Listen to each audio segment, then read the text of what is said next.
喂，早晨，今日係喺 Winnipeg 嘅尾二嘅一日啦。今日嚟到呢一個 Exchange District 咧，我覺得好有歐洲嘅感覺。你望唔望到嗰個？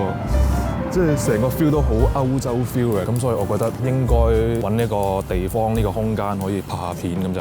順便我一路都有喺 Google Doc 嗰度咧，就自己寫啲 topic 啊，跟住又 mark 低有邊啲香水試過，好有興趣，好想再試多次。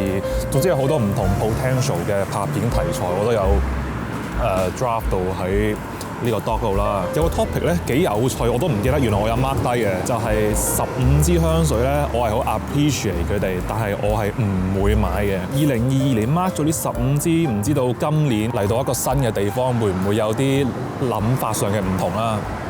但係我都係唔會買嘅，係啊，因為我破產啦。咁啊，事不宜遲啦。第一支係 Tom Ford Black Orchid。係嘅，我到今日都係唔會買嘅。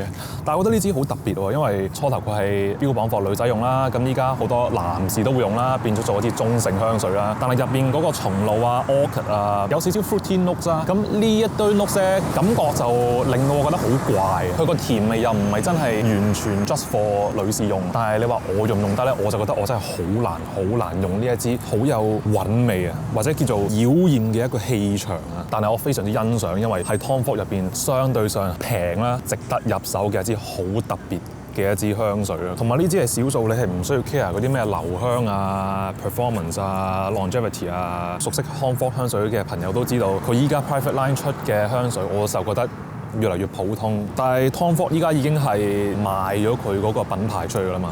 因為自從佢伴侶過身之後，佢就好似想退休或者係過翻啲清靜啲嘅生活啦。Black Orchid 係少數喺佢揸旗嘅時候係好有 Tom Ford 嗰種特色，但係我就唔會買啦。咁嘅樣就襯唔起 Black Orchid 嘅。跟住係Maison Margiela Replica 嘅 Music Festival， 同埋所有 Maison Margiela Replica 嘅香水。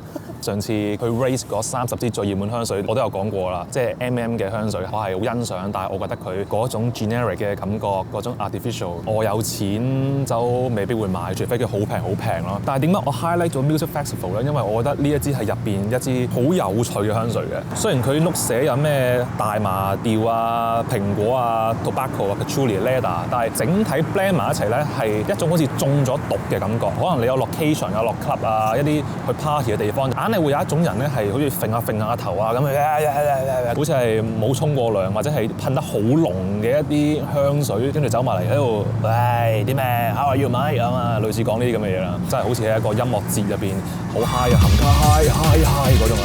呢支都算係 Maison Margiela Replica 嗰條 line 入邊我自己嘅 top 5嚟嘅，但係我就一定唔會買㗎啦。同埋聽聞呢一支好似都停產咗㗎，Grey Market 都仲有咯。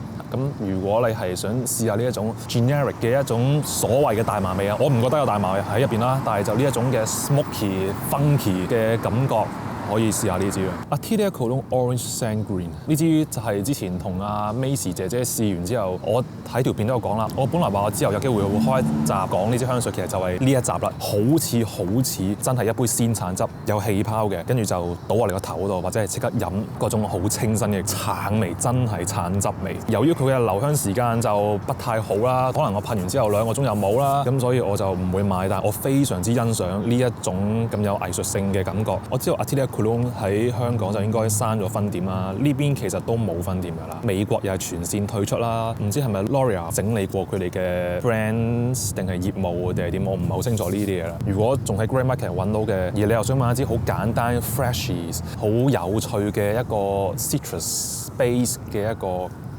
橙味咧，哇咩料？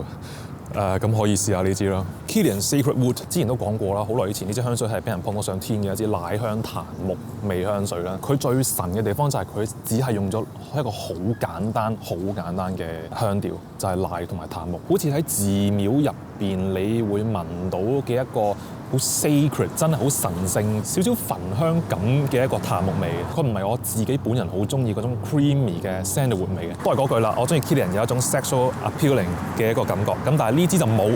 但係佢冇得嚟咧，我覺得係高質嘅，係貼題嘅。呢一支香水可以推薦俾一啲好中意 Esoop 嘅朋友嘅，因為 Esoop 嘅香水就係好清靜嘅檀香、焚香或者係木香，好 calm 嘅，令到你好舒服。而 Kilian 嘅 Sacred Wood 咧，除咗係令到你舒服同埋平靜之外，更加多咗一種 obvious 啊，令到人哋知道你都好 calm 咯，而唔係淨係你感覺好 calm 咯，而係人哋都會覺得你好似好清楚知道自己做緊啲咩嘢。我中意普遍有 Sandalwood 嘅香水都係做一個輔助角色，而唔係做一個主角嘅。咁呢一度 Sandalwood 係主角嚟嘅。跟住嗰兩支應該係我成日去完 Saint Niche 之後，我就將呢兩支就寫咗呢個表嗰度。第一支係你而家應該冇得再買，但係我以前成日都有去試，同埋佢哋嘅 sales 係好中意推呢支俾我嘅 Ford and Manley 嘅 Maduro。咁我成日咧我去 Saint Niche 我都會扮自己係唔識香水嘅。哎呀，我冇聞過呢個品牌喎咁樣啦。佢哋嘅女仔 sales 就會介紹話啊，關於呢個牌子咧，我覺得咧你可以第一次試下呢一支先。咁就係 Maduro 啦。其實我唔係好記得嗰個創作靈感係點樣啦。當時個 sales 係話，好似係一班海盜咁就出海探險。呢一隻味就係形容緊咧，嗰班海盜咧就喺個船艙入邊裝住好多唔同貨物嘅一個地方嘅嗰種好乾嘅感覺。佢好強調咧，而我亦都好記得就係有一個燒菠蘿嘅感覺。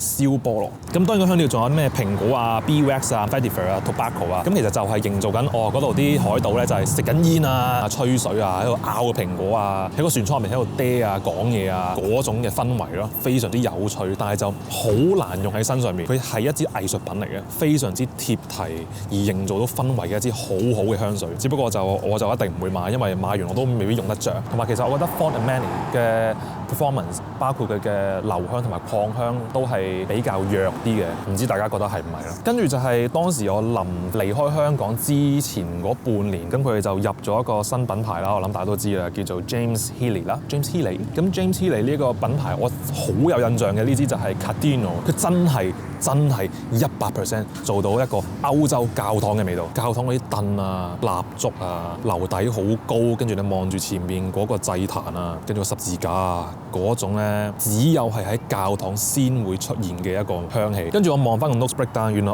有亞麻布喎，亞麻布即係裁縫嗰啲衫咧。我呢一隻就唔係 linen 啦，我呢個係 Oxford shirt 啊，同埋佢啲沒藥 labdanum 同埋乳香啊。乳香咧，我諗大家玩開 Amouage 嘅香水就會覺得好熟乳香呢個 notes 啦。呢度嗰個乳香就係幫佢做到一種只有教堂先至會出現嘅嗰種 underneath 得嚟又有一個好強烈嘅一個氣場嘅一個感覺。但係我又唔會買，因為我覺得佢係好適合貨環境而唔係適合我咯。即係如果我噴咗咧，就應該係一個行走嘅教堂。同埋呢一支嗰個 performance， 我覺得係 above average 嘅，已經係超出咗 expectation， 即係6個鐘以上。我唔識講啊！你真係快啲去試啊！係啊，同埋 Saint Niche 啲姐姐都有幾個幾靚女。講起教堂味咧，一定要講翻 Serge Lutens。我之前都有提過佢兩個名，一個就係怨女，一個就係修女啦。咁我哋先講一講怨女啦 ，Serge Lutens 嘅 Louvreline。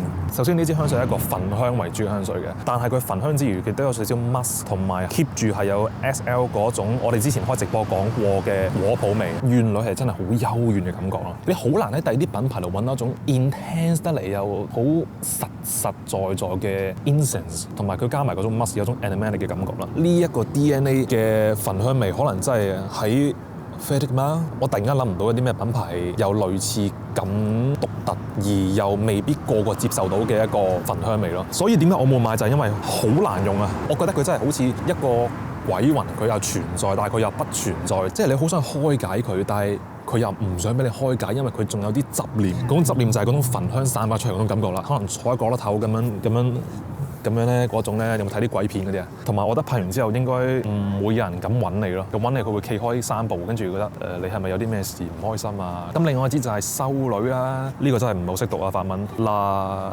Religieuse。呢支就係另外一支都係有教堂感覺，但係就以 Jasmine 做主角嘅香水啦。茉莉如果配埋晚香玉咧，就會有一種比較老派或者係 soapy 啊。而修女支香水佢用 Jasmine 做主角就係因為 Serge Lutens 覺得茉莉就係代表雪嘅感覺，白雪嘅意思，所以佢係白得嚟，佢又係再一次啦，都係有種好 mysterious animatic 嘅一個 SL 嘅 DNA 啦。如果你再睇翻呢支香水嘅古仔咧，你會發現佢真係 SL 嘅 masterpiece， 即係佢好似係 SL 嘅 Good Girl Gone Bad 啊。Good Girl Gone Bad 喺 Killian 入邊又係話，你係做好女孩定你做壞女孩 ，depends on 你係咩情況。究竟你係一個好嘅女仔，定還是你內在都有啲慾望咧？同樣地，修女支香水嗰個靈感都係令到好深刻。當我噴呢支香水嘅時候，我會諗佢呢度個白花味、musky 味同怨女度比較，我會揾到個 similarities 嘅。我會諗緊就係究竟呢一個修女佢點解會做修女咧？佢係咪真心對佢個信仰係認識咧？當佢做咗修女之後啦，究竟佢有啲咩戒條嘅要遵守咧？佢其實係咪好樂意遵守咧？佢究竟有冇慾望咧？但係人喎，即係人係一個七情六慾嘅一個生物嚟㗎嘛。你係會有好多唔同嘅 emotions 㗎喎，但係你作為修女，你未必可以去 present 到呢種 emotions。係咪一定係要做一種純潔，或者一定要保持佢嘅貞操咧？咁咧佢對於某一啲嘅誘惑，佢係咪冇慾望咧？咁我就會噴呢張嘅時候，我就成日會諗呢一個咁樣嘅意境。啱啱所講啦，Serge Lutens 做呢一種雪嘅感覺咧，就係令到我覺得佢唔係真係好白，其實個內在可能都有一種慾望，白同黑之間就係個灰色地帶。我用唔着，但係我非常之欣賞。